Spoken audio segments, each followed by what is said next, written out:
നമ്മുടെ പ്രസംഗ പരിശീലന ക്ലാസ്സിലും ഇവിടെ കൗൺസിലിങ്ങിനൊക്കെ വരുന്ന ഒരുപാട് ആളുകളുടെ ഒരു പ്രശ്നമാണ് സോഷ്യൽ ഫോബിയ, സോഷ്യൽ ആൻസൈറ്റി എന്ന് പറയും. മലയാളത്തിൽ സാമൂഹിക ഉത്കണ്ഠ, സഭാകമ്പം, സ്റ്റേജ് ഫിയർ എന്നൊക്കെ പറയും. ഇങ്ങനെ ഒരുപാട് ആളുകൾ നമുക്കിടയിലുണ്ട്. ഇവിടെ പ്രസംഗ ക്ലാസ്സിന് വരുന്ന ഒരു വ്യക്തി, ഒരു ചെറുപ്പക്കാരൻ, അദ്ദേഹം നിസ്കരിക്കാൻ വേണ്ടി ഒരു പള്ളിയിൽ കയറിയതാണ്. വഴിയിലൊരു പള്ളി കണ്ടപ്പോൾ അവിടെ കയറി. അദ്ദേഹം ഒറ്റയ്ക്കേ ഉള്ളൂ. അദ്ദേഹം കൈകെട്ടി. പക്ഷെ കുറച്ച് കഴിഞ്ഞപ്പോൾ ആരോ ബേക്കിൽ വന്ന് മഹ്മൂമായിട്ട് തുടർന്നു.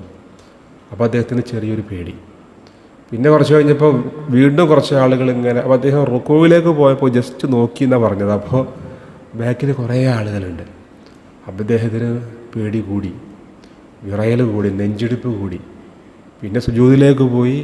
അദ്ദേഹം പിന്നെ പേടിച്ചിട്ട് അവിടുന്ന് പതുക്കെ സുജൂദിൽ നിന്ന് എണീറ്റ് പോന്നു. കുറേ കഴിഞ്ഞിട്ടും ഇമാമ് പൊന്നിനെ കാണാനില്ല. അപ്പം മഹ്മൂമിങ്ങൾ നോക്കുമ്പോൾ ഇമാമ് സ്ഥലം വിട്ടിട്ടുണ്ട് പേടിച്ചിട്ട്. ഇങ്ങനെ കുറേ ആളുകൾ നമുക്കിടയിലുണ്ട്. വല്ലാത്ത പേടി, സോഷ്യൽ ഫോബിയ, പെർഫോമൻസ് ആങ്സൈറ്റി എന്നൊക്കെ പറയും.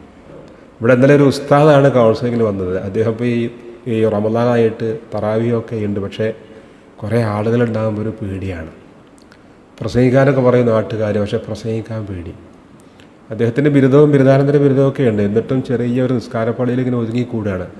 അദ്ദേഹം പറയുന്നത് എനിക്ക് പ്രസംഗിക്കാൻ പേടിയാണ്, ഖുത്ബ ഓതാൻ പേടിയാണ്.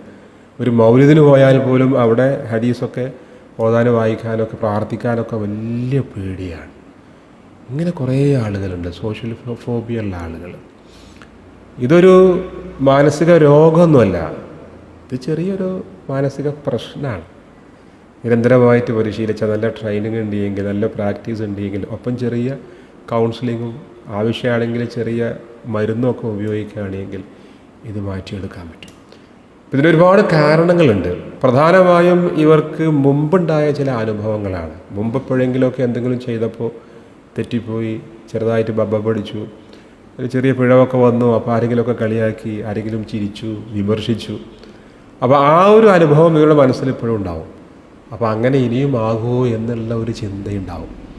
ആ ചിന്തയാണ് ഒന്നാമത്തെ കാരണം, fear of failure and fear of mistake. തെറ്റുമോ പരാജയപ്പെടുമോ എന്ന ചിന്ത, മുമ്പുണ്ടായ പരാജയ ഭീതി, ആ അനുഭവം.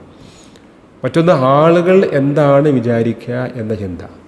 അതിങ്ങനെയൊക്കെ പറയുമ്പോൾ ആളുകൾ എന്ത് ചിന്തിക്കും, ആളുകൾ എന്നെക്കുറിച്ച് എന്താണ് ചിന്തിക്കുക, ഇങ്ങനെയുള്ള ചിന്ത. പിന്നെ ചില ഹോർമോണിൻ്റെ പ്രശ്നം, പ്രത്യേകിച്ച് ഈ സെറാട്ടോണിൻ എന്ന് പറയുന്ന ഹോർമോൺ, അതിൻ്റെ ഒരു ഇംബാലൻസ്.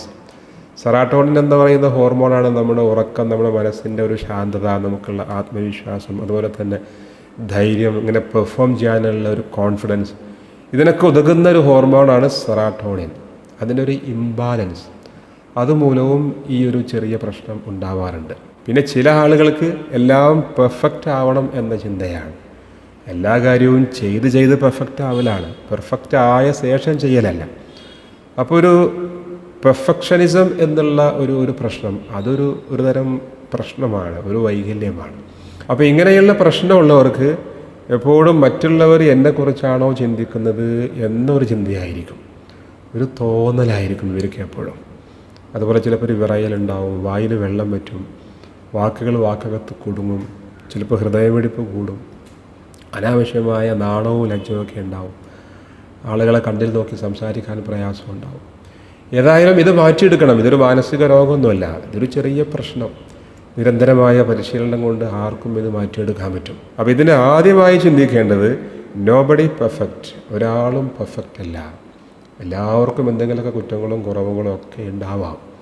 ഞാനും ഒരു പച്ചയായ മനുഷ്യനാണ്, ഒരു പരിപൂർണതയല്ല, ഒരു പുരോഗതിയാണ് എൻ്റെ ലക്ഷ്യം എന്ന് കരുതി പരമാവധി നമുക്ക് സാധിക്കും പോലെയൊക്കെ ചെയ്തു നോക്കുക, നന്നായിട്ട് പ്രിപ്പയർ ചെയ്യുക, നന്നായിട്ട് പഠിക്കുക. ഇതൊക്കെയാണ് നിരന്തരമായിട്ട് പരിശീലിക്കുക. പിന്നെ എപ്പോഴും പ്രാർത്ഥിക്കുക, അല്ലാഹുമ്മ റബ്ബി ഇശ്റഹ് ലി സ്വദ്രി വയസ്സിർ ലി അംരി വഹ്ലുൽ ഉഖ്ദതം മിൻ ലിസാനി യഫ്ഖഹു ഖൗലി.